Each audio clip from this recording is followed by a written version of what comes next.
Nicolas Cage kept his first name but conveniently ditched his surname from Coppola to Cage. His uncle, Francis Ford Coppola, the godfather of modern cinema, who directed the Godfather trilogy. Second most epic birthday of my life. My first was when I was born. His cousin, Sofia Coppola, Oscar-winning director of Lost in Translation. Another cousin, Jason Schwartzman, indie darling from Rushmore. So young Nicholas grew up in Hollywood's most powerful filmmaking dynasty, attending Beverly Hills High School, where industry connections flow like champagne at Cannes. But here's the kicker. Cage deliberately rejected his golden surname in the early 1980s. Why did Nicolas Cage change his name? I changed my name because I was doing a little movie called Fast Times at... adapting Cage after comic book hero Luke Cage and composer John Cage. Why? Because he wanted to make it on his own merit without the nepotism stigma. The irony is delicious. A Nepo baby so privileged he could afford to reject his privilege. His breakout roles in Moonstruck and Raising Arizona proved the gamble paid off, leading to his Oscar win for Leaving Las Vegas in 1995. Cage's career spans from blockbuster gold like National Treasure. I am not on any social media. It's antithetical to my beliefs.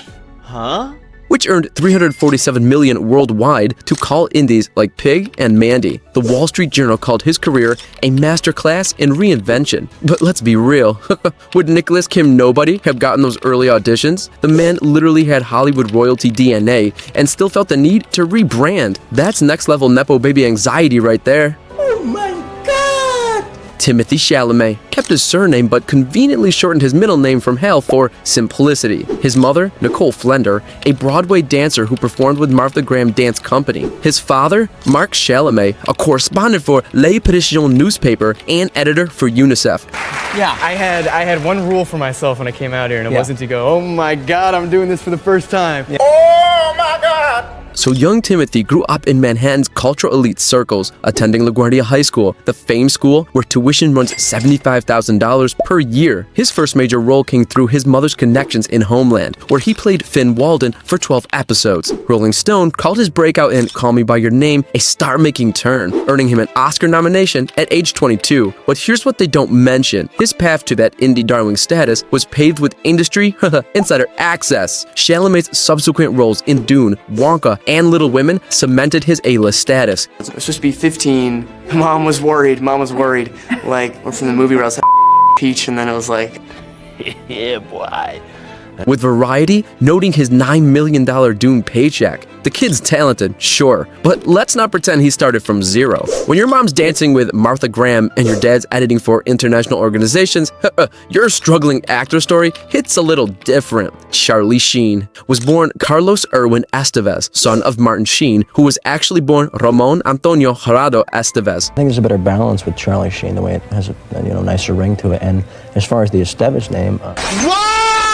Very dangerous! That's right. Both father and son adopted stage names to broaden casting appeal in an industry that wasn't exactly embracing Latino actors in the 1970s. Martin changed his name after being told Ramon Estevez wouldn't fit on a marquee. Charlie followed suit, dropping Carlos for the more marketable Charlie Sheen. His breakout in Oliver Stone's Platoon came directly through his father's Hollywood connections. Stone had worked with Martin on multiple projects. Wall Street followed. Why do you think people love you so much? Because I'm honest, and I think the honesty not only, where Charlie earned $1.1 million, launching him into the stratosphere. Then came the TV juggernaut 2.5 Men, where he amassed $1.8 million per episode, making him the highest paid actor in television history, according to Forbes. But here's the darker twist. Charlie's privilege enabled his notorious meltdowns. When he publicly imploded in 2011, calling producer Chuck Lorre by anti-Semitic slurs and claiming he had tiger blood, his Nepo baby safety net caught him. Regular actors get blacklisted for far less. Charlie, he landed anger management 6 months later. Jennifer Aniston was born Jennifer Joanna Aniston, daughter of Days of Our Lives actor John Aniston, who was born Giannis Anastasakis in Greece. John shortened his surname for Hollywood appeal, and Jennifer inherited both the modified name and the industry connections. Her father's 37-year run on Days of Our Lives provided insider access that most actors can only dream about. Wonderful life, and it's still means a lot to people. When Friends casting directors were looking for Rachel Green, Jennifer's audition came through her father's agent at International Creative Management. The show's success speaks for itself. $1 million per episode by the final season, according to The Hollywood Reporter. But Jennifer's film career tells a different story. I feel like I've won. I've already won. Despite major releases like The Breakup, which grossed $205 million worldwide, and Marley and Me's $247 million haul, critics consistently noted her limited range. The Guardian wrote that she never quite escaped Rachel Green's shadow. Her recent success in The Morning Show earned $2 million per episode and an Emmy nomination proves she's evolved. But let's be honest, without John Aniston's soap opera legacy opening those initial doors, would Jennifer Anastasakis have made it past the Friends audition room? Angelina Jolie was born Angelina Jolie Voight, daughter of Oscar winner Jon Voight and actress Marceline Bertrand. When your children are your best friends, it's a nice life.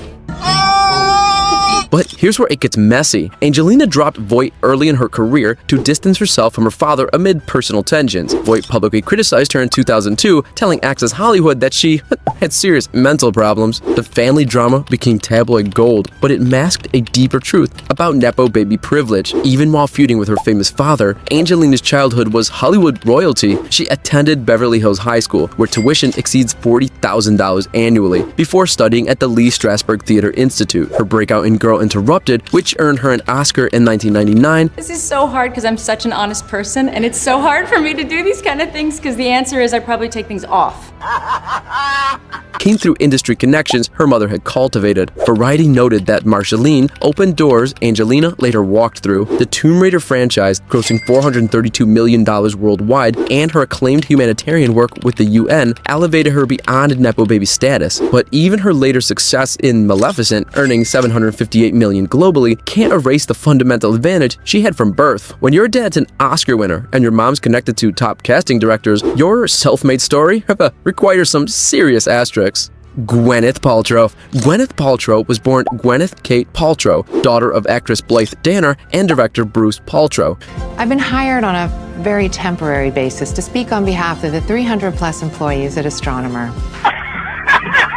She kept her surname but professionally omitted her middle name, a minor adjustment that still screams Hollywood dynasty. Her mother's Tony Award-winning career and her father's television producing credits for shows like The White Shadow created an entertainment industry safety net from day one. Gwyneth's breakout came through her mother's connections, landing her first major role in Steven Spielberg's Hook at age 19. Her Oscar win for Shakespeare in Love in 1998 seemed destined. The film was produced by Harvey Weinstein, who had close ties to the Paltrow family through decades of Hollywood networking. The New York Times later revealed that Gwyneth's parents had lobbied aggressively for her Oscar campaign. Harvey Weinstein and everybody at Miramax Films for their undying support of me.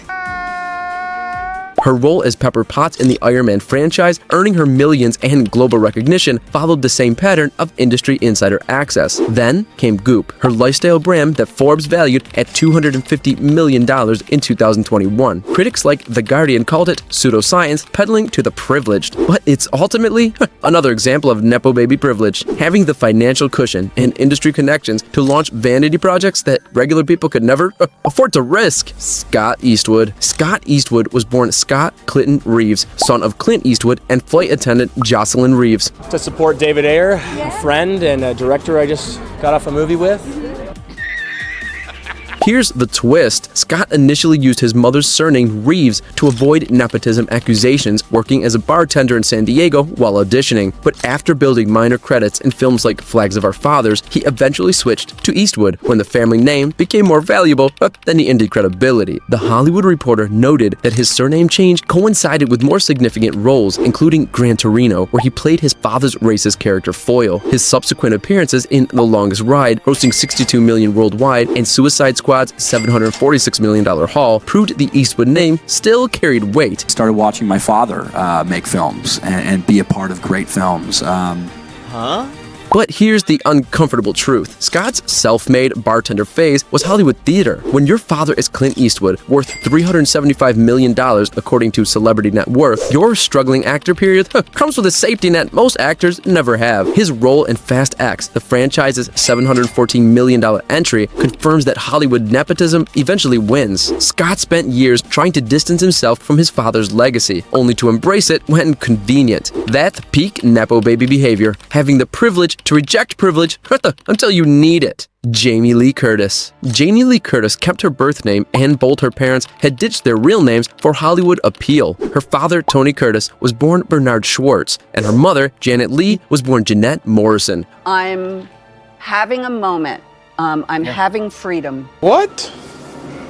Both parents adopted stage names for Hollywood appeal, and Jamie Lee inherited both the modified surnames and the industry access. Her breakout in John Carpenter's Halloween came directly through her mother's horror film legacy. Lee's iconic psycho shower scene made Jamie Lee an obvious choice for the genre. Halloween's $70 million gross on a $300,000 budget launched the slasher boom and cemented Jamie Lee as the scream queen. But let's examine the numbers. Her father, Tony Curtis, starred in over 100 films, and her mother, Janet Lee, earned an Oscar nomination for Psycho.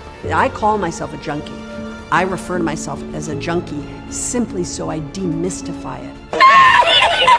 When Halloween casting directors needed a young actress with horror film DNA, Jamie Lee Curtis was literally born for the role. Her later success in True Lies, grossing $378 million worldwide, and her recent Oscar win for Everything Everywhere All at Once proved she transcended her Nepo baby origins. Variety called her performance a career-defining tour de force. But even her most acclaimed work can't erase the fundamental advantage she had from birth. When your parents are Hollywood legends, your career trajectory starts from a different zip code than everyone else's. Jamie Lee's talent is undeniable, but her opportunities were genetically predetermined. That's the ultimate Nepo baby paradox. Being talented enough to deserve success while still benefiting from unearned access. Time's up. Thanks for watching. If you enjoyed this video from my fun, lighthearted channel, Hollywood Body Count, I'd love a cheeky like, subscribe, and comment. No pressure, no sweat, your call.